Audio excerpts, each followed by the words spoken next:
बहुत बहुत स्वागत है आप लोगों का।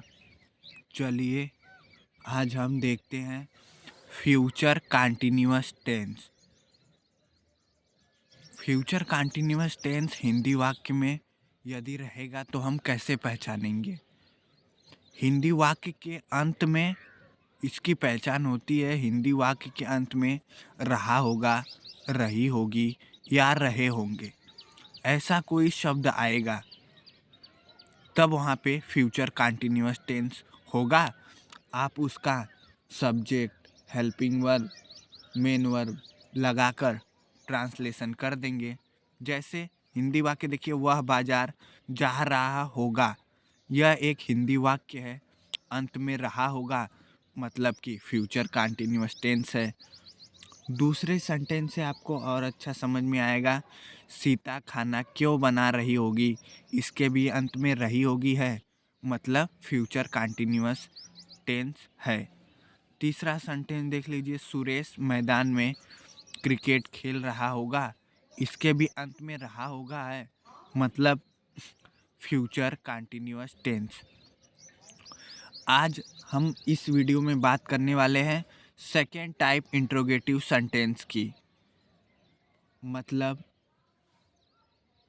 फर्स्ट टाइप इंट्रोगेटिव सेंटेंस पिछले वीडियो में जो पढ़ाया गया था उसमें था कि प्रश्नवाचक शब्द वाक्य के शुरू में ही हो। जैसे क्या राम स्कूल जा रहा होगा, क्या सीता कमरे में पढ़ रही होगी। प्रश्नवाचक शब्द जो होता है क्या क्यों, वो वाक्य के आगे हो तो फर्स्ट टाइप इंट्रोगेटिव सेंटेंस के हिसाब से हम समझकर नियम लगाएंगे। आज हम बात करने वाले हैं सेकेंड टाइप इंट्रोगेटिव सेंटेंस, जिसमें प्रश्नवाचक शब्द वाक्य के बीच में हो। जैसे वह क्रिकेट क्यों नहीं खेल रहा होगा। जो क्यों प्रश्नवाचक शब्द है वह वाक्य के बीच में है, केवल पढ़ने के लिए बांट दिया गया है प्रश्नवाचक वाक्य को कि ये फर्स्ट टाइप है, ये सेकेंड टाइप है। सेकेंड टाइप में प्रश्नवाचक शब्द वाक्य के बीच में होगा। सीता कमरे में क्यों नाच रही होगी, क्यों जो है प्रश्नवाचक शब्द वह वाक्य के बीच में है। अगर ऐसा कोई सेंटेंस हमें अंग्रेजी बनाने के लिए आ जाए तो हम कैसे बनाएंगे। सबसे पहले हम इसके लिए क्या करते हैं, अगर क्या क्यों बीच में हो तो सबसे पहले हम क्वेश्चन वर्ड की अंग्रेजी को लिखते हैं। जैसे ही हम क्वेश्चन वर्ड की अंग्रेजी को लिख देते हैं उसके बाद हेल्पिंग वर्ब का प्रयोग करते हैं।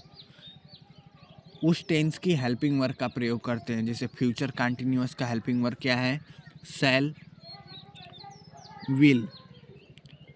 फिर उसके तुरंत बाद सब्जेक्ट का प्रयोग करते हैं। सब्जेक्ट के बाद यदि वाक्य निगेटिव है तो हम नॉट का प्रयोग करेंगे, अगर निगेटिव नहीं है वाक्य में तो छोड़ देंगे। उसके तुरंत बाद be, shall be, will be. Be के बाद मेन वर्ब, जानते हैं जिस भी वाक्य के अंत में रहा रही होगा मेन वर्ब में आईएनजी लगेगा। मेन वर्ब में आईएनजी प्लस ऑब्जेक्ट। अब इसी के हिसाब से यदि हमें फ्यूचर कंटिन्यूअस का कोई भी टेंस मिलता है तो हम आराम से बना लेंगे। जैसे एक सेंटेंस ले लेते, वह क्रिकेट क्यों नहीं खेल रहा होगा, खेल रहा होगा। अब ध्यान दीजिए अंत में रहा होगा है, मतलब कि फ्यूचर कंटिन्यूअस टेंस है। अब प्रश्नवाचक शब्द क्यों जो है वाक्य के बीच में है, मतलब सेकेंड टाइप इंट्रोगेटिव सेंटेंस है। अब उसके बाद सेकेंड टाइप इंट्रोगेटिव में सबसे पहले हम क्या लिखेंगे, क्वेश्चन वर्ड की अंग्रेजी। जैसे क्यों है, इसकी अंग्रेजी है वाई। उसके बाद हेल्पिंग वर्ब शैल या विल, आई और वी के साथ बस शैल लगता है फ्यूचर कंटिन्यूअस में। बाकी सबके साथ कोई भी सब्जेक्ट हो, चाहे वह एक वचन हो चाहे बहुवचन हो, उसके साथ विल का प्रयोग करेंगे। देखिए हेल्पिंग वर्ब जो वर्ब होता है वह सब्जेक्ट के अनुसार लगाया जाता है। तो इस वाक्य में सब्जेक्ट वह है, वह एक वचन है, इसके लिए उसके साथ विल का प्रयोग करेगा, लगेगा वाई विल। फिर सब्जेक्ट वह है, रही होगी तो मतलब हम सी लिखते, रहा होगा मतलब लड़का है तो हम ही लिखेंगे, वाई विल ही। अब नाट का प्रयोग करना है, रहेगा तो, जैसे वह क्रिकेट क्यों नहीं खेल रहा होगा, इसमें नाट है तो हम नाट का प्रयोग करेंगे, वाई विल ही नाट। उसके तुरंत बाद हम देखिए बी का प्रयोग करेंगे, why will he not be. अब उसके बाद मेन वर्ब की अंग्रेजी लिखेंगे, उसमें आईएनजी जोड़ेंगे। मेन वर्ब मतलब क्या कर रहा है, खेल रहा है, मुख्य क्रिया। खेलना की अंग्रेजी होती है प्ले, इसमें आईएनजी जोड़ेंगे, प्लेइंग। यहाँ तक हो गया।